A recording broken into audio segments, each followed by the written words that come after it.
So let me ask you this question. Could you explain the situation at your house and when this started? Well, I woke up this morning, came downstairs, only to be told that the EFCC operatives with a lot of mobile policemen have surrounded my compound. So looking out of the window, I saw a lot of policemen and armed men. And so I quickly spoke with my lawyer to calm down. And my lawyer has spoken to them to find out what exactly is the issue, whether there was a warrant. There seemed to be no warrant. Whether there was a court order, there was no court order. And he inquired from them what it's all about. They said this is instruction from the above to come and get me arrested. And if you recall, on the day of my declaration, I went through this also,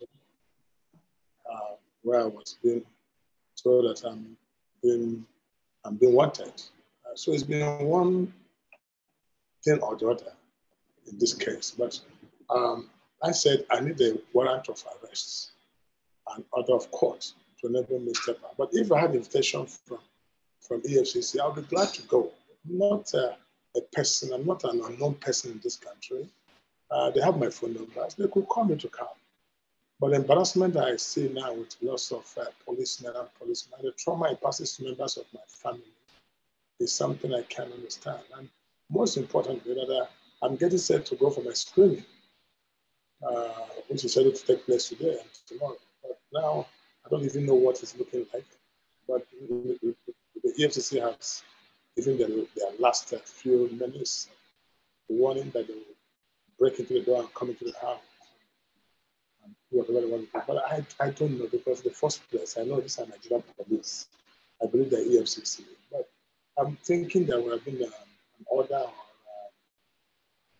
or one or something of that nature that this will make me go wherever I want to go. But no one has ever invited me. I'm nothing of such. So you've mentioned arrest a number of times, but the EFCC has repeatedly said it's not an arrest. From what I hear, that the director of operations at the EFCC would like to speak with you. Is this information you've only just come to learn, or is it something you've known for a while? I've never a time have I been invited to the EFCC. I mean, the director have asked me to come and I don't come. And he just saying that here, and if his invitation, for God's sake, it requires only a phone call away and I'll be there. But bringing this policeman as if though I'm a criminal or somebody who is on the run, if I can show you the back of my house, and I see a lot of policemen at the back near the swimming pool and everywhere. So this is rather taking a different dimension from what I understand the law to be.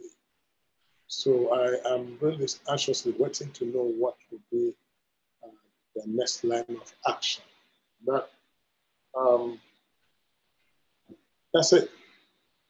But for you, what is your next line of action? You've already mentioned that EFCC says that it tends to break in if you do not open. What's your next line of action? Have you put some calls through some highly placed people to understand what the situation is? I'm a helpless citizen now. When you see an arm of government like EFCC, the police, what would you want to do? I just still don't understand. What I mean, I don't understand. Truly don't understand what is happening. And I know EFCC acts on information that have never been to me. So, you know, this drama has been on.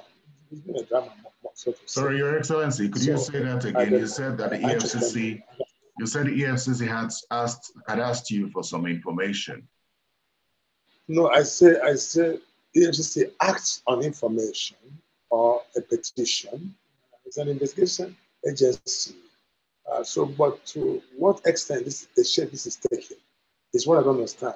I'm Rochas because I'm a presidential aspirant. I'm running for election.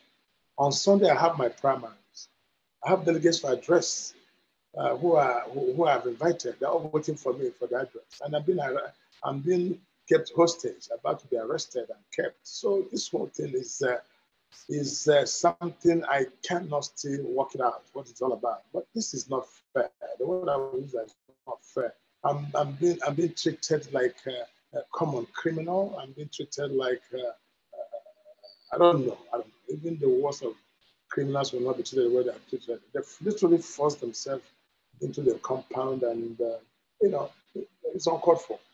How long do you intend to stay in before, or do you intend to give yourself up at some point?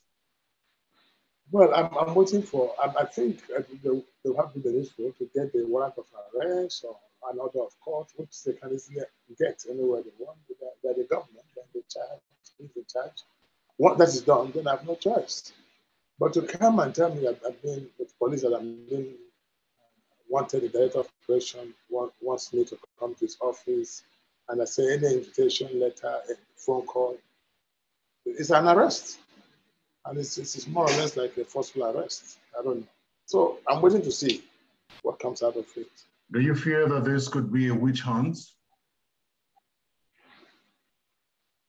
Well, whenever you talk about this witch hunt political, I think this has been said several. This is for a common, it's common sense whenever to give a decision it is, but something is wrong somewhere. That's all I would say. All right, Your Excellency, we thank you, and we'll be open to any new information you would give us as the situation unfolds. Thank you. Thank you.